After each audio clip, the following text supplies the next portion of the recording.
Hey, this is Joey Davidson, Senior Gaming Editor at TechnoBuffalo.com, and I'm here with a look at Ni No Kuni Wrath of the White Witch for the PlayStation 3.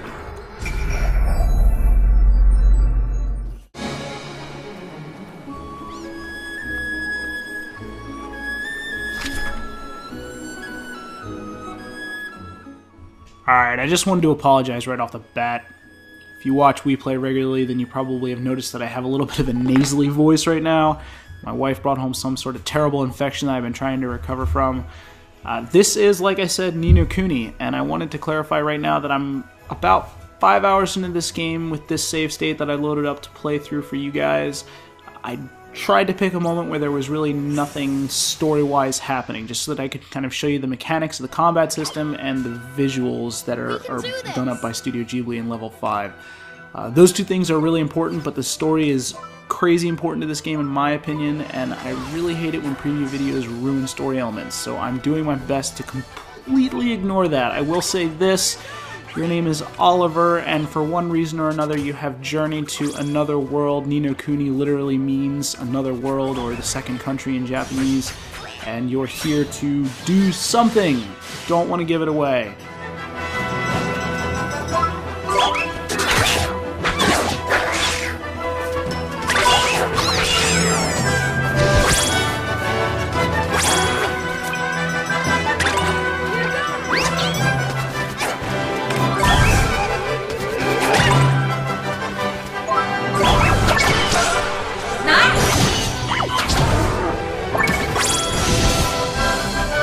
We won!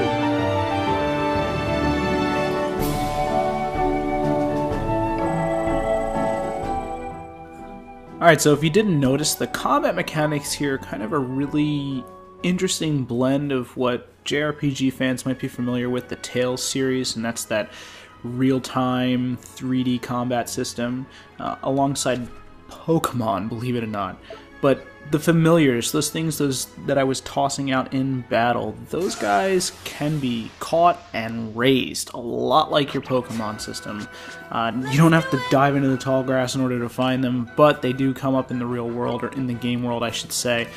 And basically familiars are your fighting friends. You can fight with Oliver, which you're seeing here, but then when the enemies maybe call for a different tactic or a different alignment, you might want to toss out a familiar, or you should toss out a familiar in order to deal with them. And each familiar comes with different traits, different abilities, different, equipment possibilities as well. So they're all totally unique. And I'm going to say this right now, if you do play the Pokemon franchise, you might have this strange desire to stick with your starting familiars. I know I did. Oh man, I shouldn't attack there. I know I did, but as you get down into the game, your starters really aren't that awesome, so just don't worry about using your starters selectively. You can try other familiars, no one will be mad at you. But it's a really unique combat system, and it's one that the game kind of explains fairly well. There's this really weird problem with JRPGs where you have some that overteach and some that underteach. And if you've ever tried to get into like an 80-hour JRPG, for instance, where they overteach the combat system, it's really hard to get excited about the opening hours of the game because you're so bogged down with tutorial. They pretty much throw all sorts of ridiculous mechanics at you at once and then kind of say go, and you're just left to your own. Just go figure this out, you're gonna fight and die a lot, good luck and enjoy. Ni No Kuni is guilty a little bit of the opposite. I will say that it kind of doles out new combat features at a slow tick. It's not until 5 or 6 hours into the game that you start to experience the lion's share of combat, but as the game advances, the combat tactics should change. The emphasis moves from offense, in my opinion at least, the emphasis moves from offense and evasion to defense. You're going to want to focus so hard on defense towards the latter levels of this game, or the latter areas. The boss fights are so tough that not focusing on defense will be your downfall. But the game doesn't really tell you this in so many words. It shows you once or twice that defense is key in order to open up critical spots and maybe get your enemies beaten down enough to go into what are called miracle moves. You won't see that in this video, so I'm not really going to explain it too hard. But the game sort of relies on you to figure out the combat system. For some, that's awesome. For me, I liked it, actually. I mean, it was a nice, challenging affair. Towards the middle portion of the game, I started to get a little bit frustrated, and I had to back up and reevaluate the way I was playing. And it was there that I kind of realized, you know, it's time to slow down, it's time to do some side quests. While I'm on it, do some side quests. Do not ignore the side quests in this game. You have merit stamps and merit cards that you fill up and trade in order to unlock abilities. Some of these abilities basically are key to combat, and you really won't be able to fight very well without them. So just take my advice, focus on defense, and do the side quests.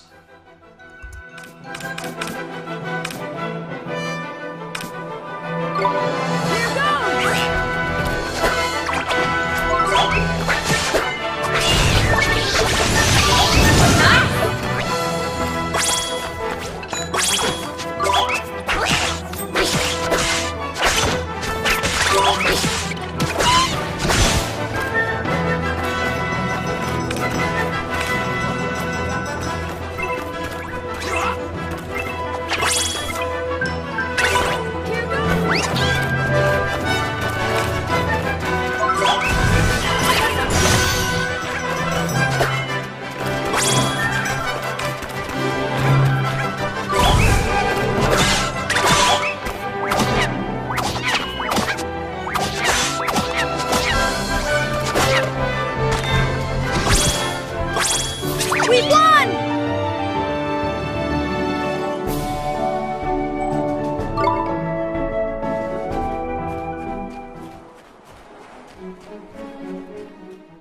Alright, by now you should have recognized really two major things that I was going to hit on with the remainder of this We Play episode. First of all, the art style. It's Studio Ghibli.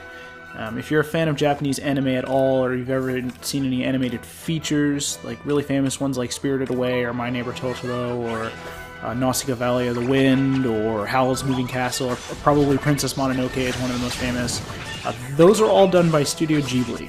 Their art style is really simplistic, really straightforward, but it's also one that is very, very easy to recognize.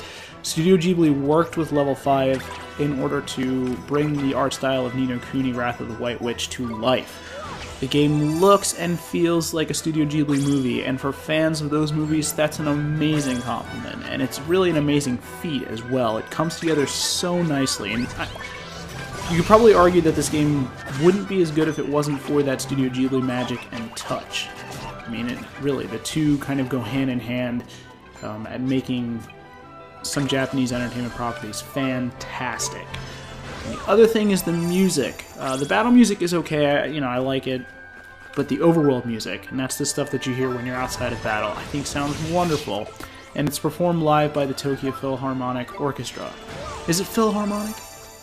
It's an orchestra from Tokyo, and it was written by the same fellow that writes most of the music for the Studio Ghibli films himself. So even the music carries this air of Ghibli. If you're a fan of those flicks, you're familiar with them, you're going to feel right at home with this game. I'm a big fan of Studio Ghibli, and that was probably one of the major attracting points for me when it comes to Ni No Kuni, and they delivered on that.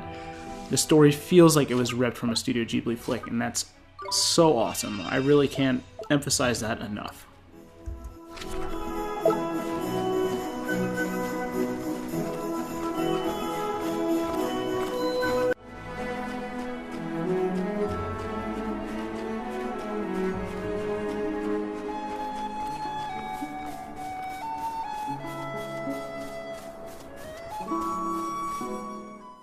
Alright, I'll leave it here with a quick dialogue. Pay attention to the voice acting. Oliver is okay, but Trippy, your sidekick, is great. This really awesome Welsh accent appears when you use the English version of the audio file. You can use the Japanese as well. Both are great. So thank you guys for watching, and we'll have on more on Ni No Kuni on technobuffalo.com.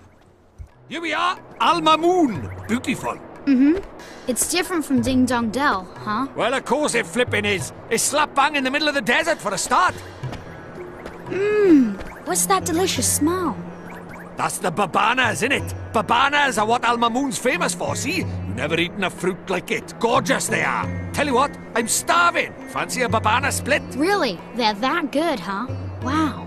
Too flipping right they are. This place was built on the babana trade. There's tasty fruit. Okay, let's try some.